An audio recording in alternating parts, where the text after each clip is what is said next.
जड़े महिलांकर कर्मनिष्ठा निष्ठापरता टेक्नोलोजी उपरे थिबा प्रबल ज्ञान एवं सारा पृथ्वी पाई आकर्षण तैयारी करुथिबा एक ब्रिज जार निर्माण क्षेत्र में से एक विरल उदाहरण सृष्टि करिसंती। फ्रांस रो आईफेल टावर कथा आपण माने जानिथिबे। पृथ्वीर अनेक देशरू टूरिस्ट माने प्रतिदिन फ्रांस को आसी थांती आईफेल टावर को देखिबा पाई। एई आईफेल टावर ठारू 35 मीटर उच्चा काश्मीर रो चेनाब नदी रे तैयारी होइथिबा गोटिए bridge Chenab bridge. Eiffel tower 1899 मसीह तैयारी होइथिला, जहाँ फ्रांस रो सृजनशीलता एवं शिल्प समृद्धिर प्रतीक।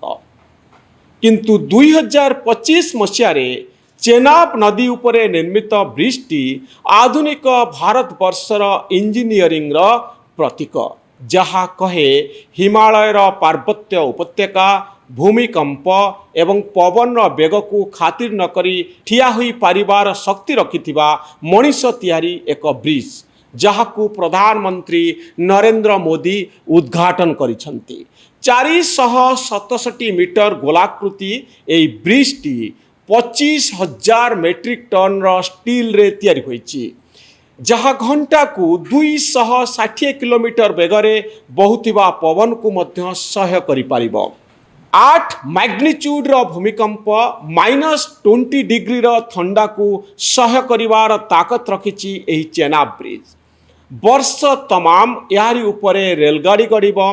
यह सही स्थान रे तैयारी होइछि जेतबळे पाग खराब हेले भी रास्ता उपरे लैंडस्लाइडिंग जोगु पत्थर पड़िले भी आउ रास्ता बंद हेले भी चेनाब ब्रिज जोगु एबे गमनागमन सहज होइजिबो आउ रास्ता बंद हब नाही, रेल जोगाजोग जारी रहिबो।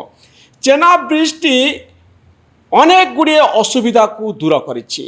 काश्मीर रु ए ब्रिज द्वारा जम्मू तथा सारा भारतवर्ष को रेल संजोग होइछि।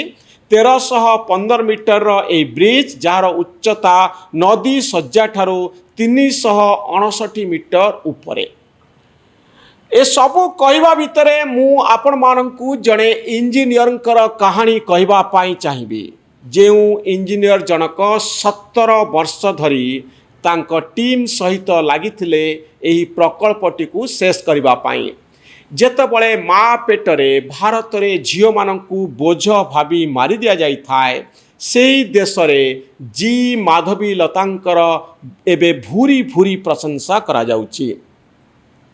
इंडियन इंस्टीट्यूट ऑफ साइंस रा प्रोफेसर माधवी लता एही चेनाब ब्रिज निर्माण रे प्रमुख भूमिका ग्रहण करिसंती।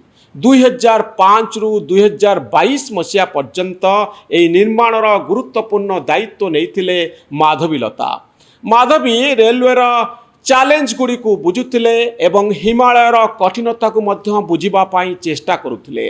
हिमालयर जेउ स्थान रे ब्रिज तैयारी होइछि ताहा विभिन्न सोपान रे थिबा पहाड़, जेउठी माटी कम अछि, जेउठी लैंडस्लाइड आ भूमिकंप नीतिदिनिया घटना। माधवी एवं तांको टीम गोटिए फॉर्मूला आपणैथिले, जार ना हेउछि डिजाइन एज यू गो, अर्थात निर्माण बेले जेउ जेउ चैलेंज आसीबो सेही अनुसार डिजाइन तैयारी करिबा आउ आगकु जिबा।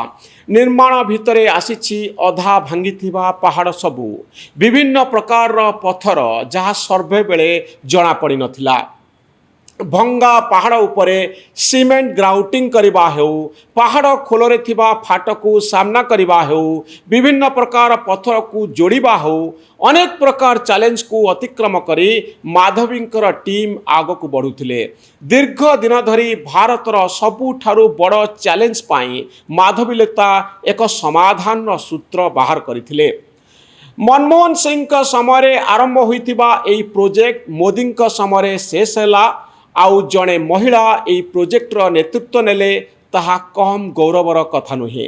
देशर विभिन्न आईआईटी रे प्रोफेसर भाव में काम करिथिबा माधवीलता आम समस्तंक पाई प्रेरणार उत्स। जेबे जेबे चेनाब ब्रिज थिबो से पर्यंत माधवीलतांकर कथा मने पड़ुथिबो। जड़े महिलांकर कर्मनिष्ठा निष्ठापरता टेक्नोलोजी उपरे थिबा प्रबल ज्ञान एवं सारा पृथ्वी पाई आकर्षण तैयारी करुथिबा एक ब्रिज जहार निर्माण क्षेत्र में से एक विरल उदाहरण सृष्टि करिसंती। काश्मीर उपरे पाकिस्तान आखि सदाबले रही है। सुरक्षा कर्मी को सीमारे पहुंचाइबा पाई चेनाब ब्रिज एबे एक गुरुत्वपूर्ण भूमिका नेब। काश्मीरवासींकर आपुल को देशर विभिन्न स्थान को पठाइबा पाई चेनाब ब्रिज सहज करदेब। चेनाब ब्रिज देई रेल यात्रा करिबा बेले आपण काश्मीर सौंदर्य को उपभोग करि परिबे।